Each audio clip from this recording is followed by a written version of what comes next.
Hello, my name is Giuseppe Vanella and I'm a gastroenterologist at the Pancreatorbital Endoscopy and Endosonography Division of San Raffaele Institute, Milan, Italy, and Vita Salute and San Raffaele University. And I am Francesco Frigo, a former gastroenterology fellow at the same institution. So first of all, we would like to thank Gastrointestinal Endoscopy for the opportunity to discuss our article entitled Long-Term Outcomes of Use-Guided Gastroenterostomy, the long-range study, a prospective core study tracking symptom recurrence, reintervention timelines, and stent modifications over time. So the study was conducted at our institution in Milan and represents, to the best of our knowledge, the largest prospective evaluation of long-term outcomes after use-guided gastroenterostomy. Over the last few years, USGJ has become an increasingly adopted technique for malignant gastroenteral obstruction, and with recent randomized evidence, use-guided gastroenterostomy has demonstrated excellent short-term technical and clinical success, fewer interventions compared to enteral stenting, and reduced invasiveness and faster refeeding compared to surgical bypass. However, most data focus on early outcomes, with patients living longer due to advances in oncological treatments and with expanding indications, including benign disease. We started asking ourselves, what happens to the stent over time? Do they undergo structural changes? Should we plan surveillance for our patients? At that time, there was no prospective data addressing these questions. So to answer these questions, we prospectively enrolled 166 patients who underwent use-guided gastroenterostomy for malignant gastric outlet obstruction between 2020 and 2024 within our prospective registry of therapeutic US, the PROTECT registry. Most patients had pancreatic cancer, and nearly 60% of them had metastatic disease. In almost 99% of cases, we adopted the wireless simplified or WES technique and used a 20 mm lens, which was intraprocedurally dilated up to 80 millimeters. Our primary endpoint was symptoms recurrence. However, secondary endpoints included USGJ dysfunction, meaning symptoms recurrence related to obstruction or migration of the lens, endoscopic tissue and stent modifications classified according to a pre-specified classification, and radiologic assessment of lens diameter over time. Importantly, we analyzed endoscopic and radiologic changes independently from symptoms, allowing us to detect subclinical evolution. The procedure showed excellent performance, with a technical success rate of 98.8% and a clinical success of 95.7%. Most patients resumed oral intake within 1 to 2 days.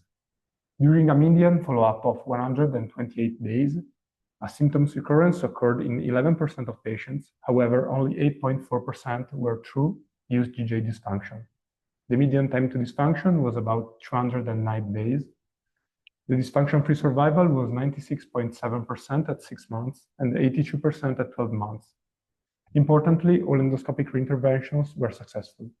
So this is clinically very relevant because in malignant disease, patients unfortunately often have limited life expectancy, and in our cohort, median overall survival was approximately 129 days. So although structural changes may occur of the lumen-opposing metal stent, clinically significant dysfunction remains relatively uncommon within the patient's lifetime. And this supports a symptom-driven follow-up approach in malignant gastric obstruction rather than scheduled surveillance. When we looked more closely at morphology, we found something interesting.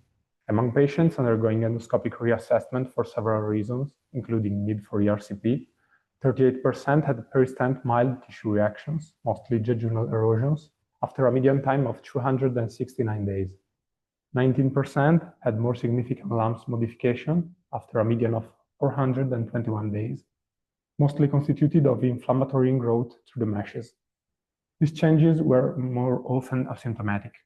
Radiologically, we reviewed 168 CT scans and demonstrated a predictable linear reduction in stent diameter of approximately 0.21 millimeter per month.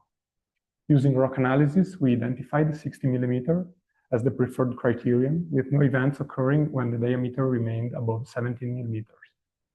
So this study provides, in our opinion, 3 key contributions. First, it confirms long-term durability of use-guided gastroenterostomy in a large prospective cohort of malignant gastric obstruction.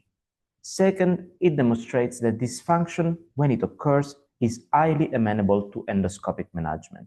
And third, and perhaps most importantly, it describes the natural history of lumen-opposing metal stents over time, showing that progressive narrowing and tissue reactions are predictable phenomena. So this moves the field from simply asking how does FGJ work to understanding how does it evolve over time.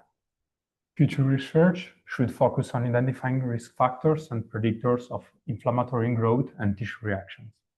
And especially in benign indications where patients may be potentially USG dependent over time, we may need a different surveillance strategy.